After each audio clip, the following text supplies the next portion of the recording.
Mexico में दिल दहला देने वाला हादसा।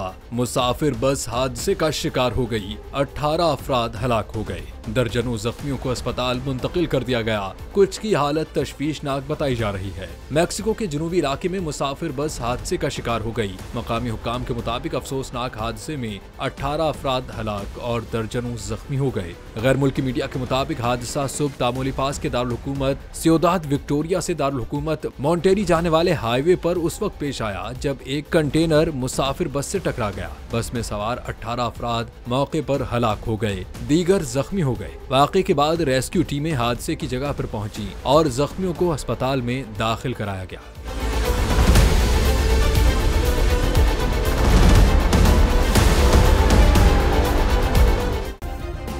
सब्सक्राइब करें और बेल दबाएं ताकि कोई खबर रह न जाए।